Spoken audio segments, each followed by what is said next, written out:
कबीर की भक्ति भावना पर प्रकाश डालिए। उत्तर, कबीर की भक्ति भावना।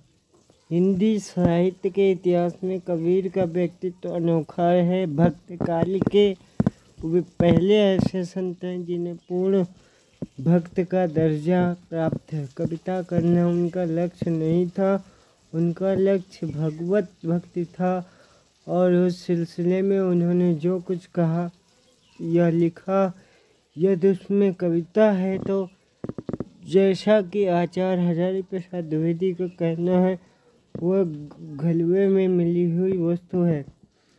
इस प्रकार कबीर मूलतः भक्त हैं। कबीर की भक्ति के केंद्र में प्रेम है। इस भक्ति के लिए पुरुषोत्तम अग्रवाल ने लिखा है कि भक्ति शब्द मूलतः अनुराग और भागीदारी का आशय लेकर ही आया था। इस मूल आशय में समर्पण सत्ता के भय से उत्पन्न नहीं, प्रेम और अनुराग का ही समर्पण है। भक्त पराजित सैनिक की तरह समर्पण करने वाले नहीं, बराबरी के प्रेम में समर्पण करने वाले को कहा जाता है। यह बात यास्क के निरुक्त और पाणिनि के सूत्रों से स्पष्ट हो जाती है। समाज के बदलने के समानांतर भक्ति भागीदारी कहने को रह गई। नतमस्तक समर्पण को ही भक्ति मान और मनवा लिया गया। नामदेव, रामानंद और कबीर का महत्व इस बात में है कि वे समान सत्ता और धर्म सत्ता द्वारा भक्ति पर चढ़ा दिए गए आवरण को हटाकर इसके मूल आशय भागीदारी को वापस लाते हैं। भक्ति माने भागीदारी कहने का अर्थ भक्ति के वास्तविक मर्म को जानने का है। भक्ति का वास्तविक मर्म राज सत्ता के सामने या प्रभु सत्ता के सामने झुकना नहीं, बल्कि यह तो बराबरी का समर्पण है जिसके मूल में प्रेम है। पर भक्ति के रास्ते बहुत कठिन है, जिसके बारे में कबीर कहते हैं कि कबीर यह घर प्रेम का, खाला का घर नाय, शीश उतारे हाथ कर, सो पैसे घर माई।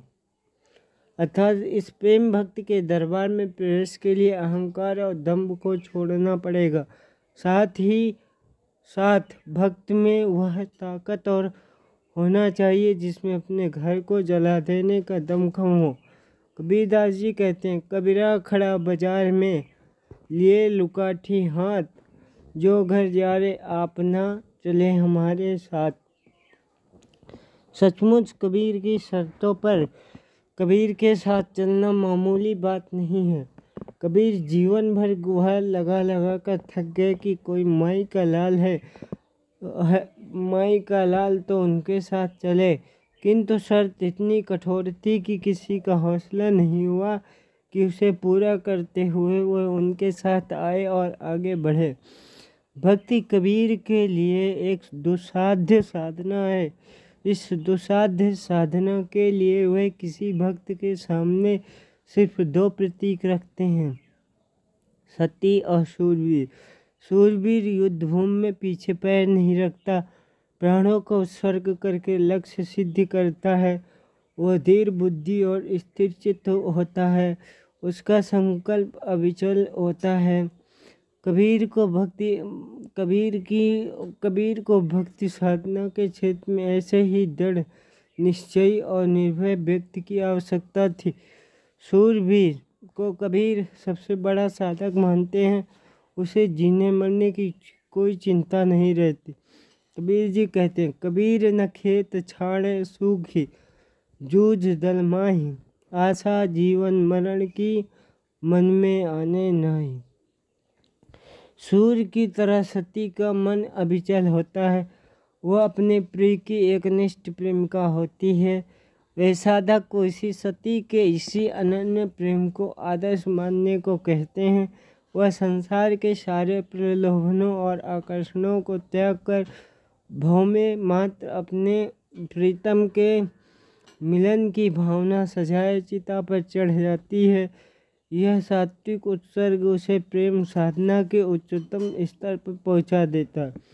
कबीर दास जी कहते हैं, कबीर सती जलन को निकुलो, चितधारी एक विवेक, तन मन सौंप्या पीऊ को, तब अंतर ही नरेख। कबीर की भक्ति को प्रेमा भक्त, नारदी भक्त, भाव भक्त इत्यादि कहा जाता है। कबीर भक्ति के क्षेत्र में भक्ति के शास्त्रीय प्रणाली में दीक्षित होकर नहीं उतरे थे, फिर भी अनजाने ही उन्होंने वैष्णव भक्ति सूत्र के सभी सूत्रों तथा अनासक्तियों का पालन अपने भक्ति में किया है। नारदी भक्ति के लिए नारद पांचरात्र में स्पष्ट रूप से कहा गया कि भगवान के सर्वोपाधि स्वरूप को तत्पर होकर अर्थात अनन्य भाव से समस्त इंद्रियों मन के द्वारा सेवन करना ही भक्ति है। कुछ इसी तरह के लक्षण कबीर के भक्ति के भी हैं, जिसमें अनन्य भाव की ही प्रमुखता है।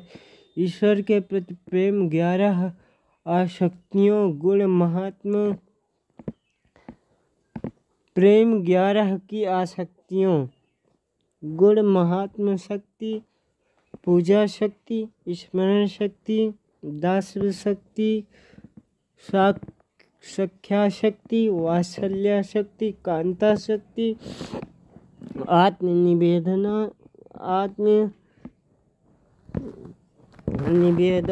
शक्ति, परम विरह शक्ति में प्रकट होता है। वैष्णव भक्ति के इन आसक्तियों को कबीर की भक्ति में देखा जा सकता है। कबीर जब अपने को राम का कुत्ता कहते हैं तो वे दास भाव की भक्ति को प्रकट कर रहे होते हैं। कबीर कहते हैं, कबीर कुत्ता राम का, मुतिया मेरा नाव, गले राम की जीवनी, जित खेचे तित जाऊं। कबीर राम को अपने प्रीतम तथा अपने को उनकी बहुरिया कहकर कांता शक्ति का परिचय देते हैं। हरि मोरा पीऊ मैं हरि की बहुरिया, राम बड़े में छूटक लहुरिया।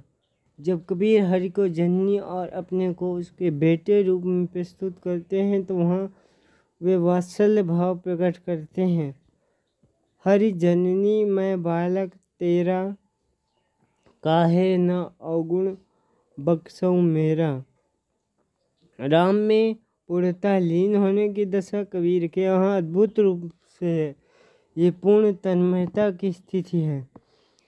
कबीर कहते हैं, लाली मेरे लाल की जित देखो तित लाल, लाली देखन मैं गई मैं भी हो गई लाल। कबीर के यहाँ आत्मनिवेदन का स्वर भी है। वे अपने को समग्र रूप से परमात्मा के प्रति निवेदित करते हैं। वो लिखते हैं, मेरा मुझ में कुछ नहीं, जो कुछ है सो तेरा, तेरा तुझको सौंपता क्या लागे है मेरा। परमात्मा के वियोग में कबीर ने हृदय निकाल कर रख दिया है। प्रेम मिलन के बाद विरह की स्थिति बहुत तड़पाने वाली होती है। उनके यहाँ विरह भक्ति को भरपूर मात्रा में देखा जा सकता है। तलफे बिन बालम मोर जिया, दिन नहीं चैन रात नहीं निंदिया, तलप तलप के भोर किया। कबीर की भक्ति में इन आसक्तियों के अतिरिक्त नाम स्मरण की महिमा का भी बखान है। नाम स्मरण सगुण भक्ति एवं निर्गुण भक्ति दोनों के केंद्र में रहा है। विधि निषेध से जब मन शुद्ध हो जाता है तभी उसमें नाम स्मरण की भावना उत्पन्न होती। कबीर कहते हैं, कबीर राम ध्याई लय, जिभ्या सौ कटमंत, हर सागर दिन बीसरे, छीलर देज अनंत। कबीर ने ज्ञान और भक्ति के शुद्ध रूप को मिलाकर एक ऐसा रसायन बनाया जिसमें सांप्रदायिक आडंबर धार्मिक पाखंड की बू तक नहीं है। यदि योग से प्रदर्शन और कृच्छ साधना को निकालकर उसे सहज बना दिया जाए ज्ञान हो मिथ्या दम्भ एवं अहंकार निकाल कर उसे विनयशील बना दिया जाए और भक्ति से अंधविश्वास फलाशक्ति एवं बाह्य पूजा विधान निकाल कर उसे शुद्ध रागात्मक प्रक्रिया के रूप में देखा जाए तो सामंजस्य का वह बिंदु प्राप्त हो जा सकता है जहाँ खड़े होकर कबीर तथा कथित योगियों पंडित और भक्त तीनों को चुनौती दे रहे थे। कबीर निर्गुण भक्ति साधना को उसके चरम परिणति तक ले जाते हैं। कबीर की निर्गुण भक्ति उस सगुण राम भक्त के सीधे विरोध में आती है, जिसमें राम को दशरथ का पुत्र मानकर उनके अवतारवादी रूप का चित्रण है। कबीर राम के इस रूप के कायल नहीं थे, उनका राम तो कोई दूसरा मर्म रखने वाला था। कबीर कहते हैं, दशरथ सुत तिहुलोक बखाना, राम नाम को मरम है आना। इस प्रकार कबीर की भक्ति सहज साधना पर आधारित है, जिसमें लोक को एकाकार कर लेने की अद्भुत क्षमता है।